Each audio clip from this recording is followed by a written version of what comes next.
Le canot volant est une légende autochtone créée par les Cowichan. Il n'y a pas d'auteur ou de date de publication dispensable, mais il y a des rumeurs selon lesquelles les colons européens ont été racontés dans le XVIIe siècle. La légende fournit non seulement une histoire intéressante pour les lecteurs, mais aussi un aperçu des croyances et des valeurs du peuple Cowichan. Promouvant des thèmes tels que l'unité, le pardon et le respect, cette légende est non seulement une lecture amusante, mais aussi un regard sur les autochtones et la façon dont ils mènent leur vie. L'histoire de Canot volant est celle de deux frères turbulents qui ont été chassés de leur village parce qu'ils causaient trop d'ennuis.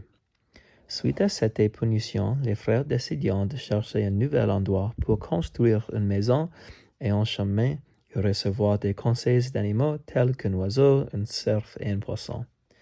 Les poissons disent aux frères de grimper au sommet de la montagne et une fois arrivés, ils voient un aveugle qui sculpte un canot dans un arbre.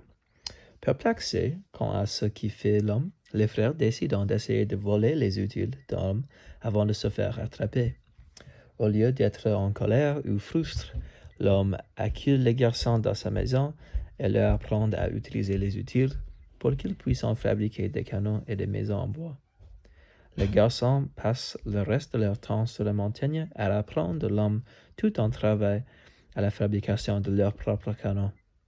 Une fois qu'ils ont terminé, les garçons sont tristes car il n'y a pas d'eau pour utiliser le canot et le canot est très lourd pour être transporté en bas de la montagne. L'homme leur dit qu'ils devaient respecter le canot et chanter pour le faire voler. Et eux, lorsque les garçons survoleront le village, les villageois leur jettèrent des pierres et les frères utilisent la potion pour transformer les villageois en pierre. Arrivés à leur vieille maison, ils la trouveront détruite et décideront d'utiliser les utiles et les techniques d'hommes pour se construire une nouvelle maison. Une fois qu'ils auront terminé, les frères utiliseront à nouveau les potions pour décongler tout le monde et enseigner au reste des villageois comment utiliser les utiles. Les villageois étaient si heureux qu'ils accueillirent les frères à bras ouverts et les nommaient même chef de leur village. Le style de la canot volante a été écrit comme une légende autochtone moyenne. Un problème se pose au début de l'histoire.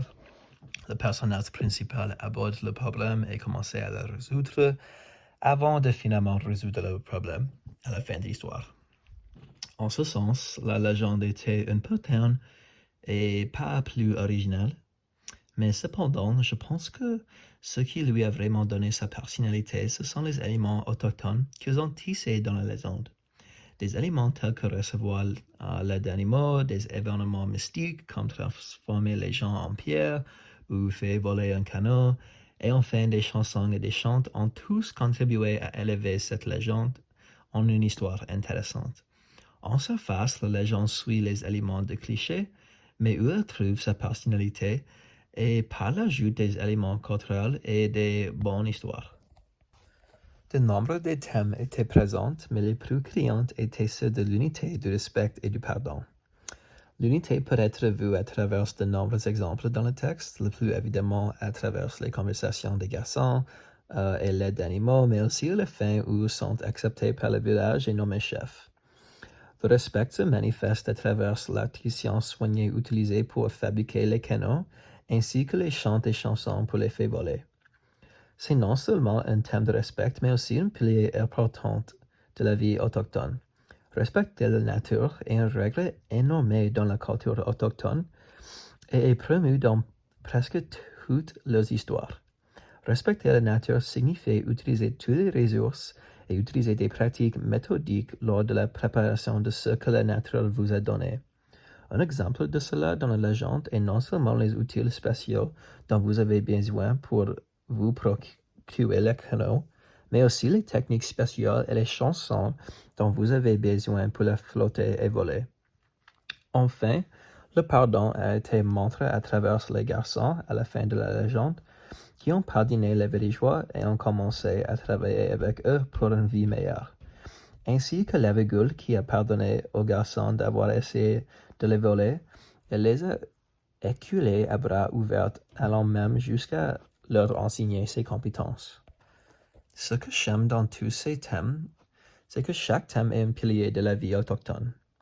Si l'on devait réfléchir de manière critique sur les populations autochtones et leurs histoires, ces thèmes sont présents partout.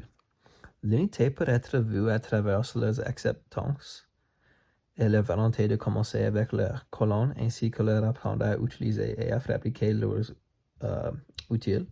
Le respect peut être vu à travers la façon dont ils préparent leur viande, là où aucune partie de l'aliment ne se perd.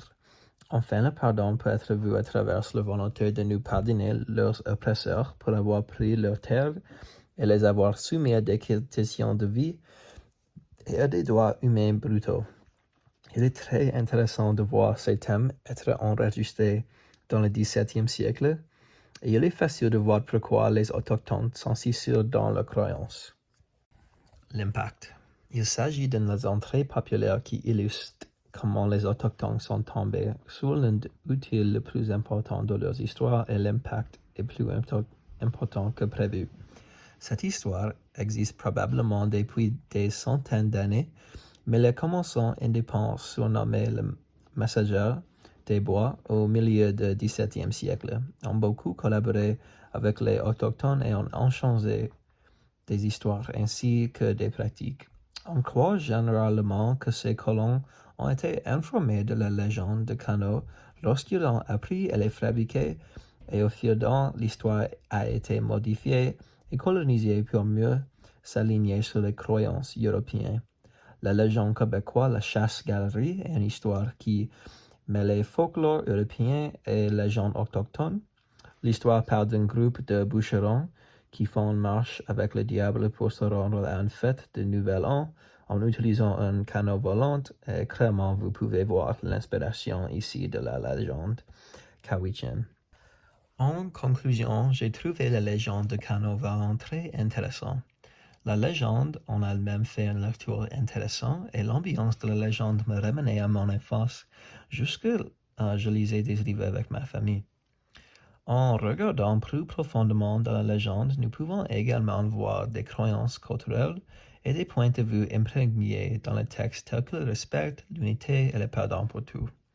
Son impact aujourd'hui, en dehors de la communauté autochtone, est à traverser une légende populaire qui combine le folklore européen et la canoë volante pour créer une nouvelle histoire intitulée La chasse-galerie, et bien qu'il ne s'agisse pas de récit direct des événements qui apparaissent dans le canot volant, il est toujours agréable de voir des récits autochtones le faire jusqu'à présent dans le folklore, d'autant plus que le conte a gagné en popularité au plus fort de la passion.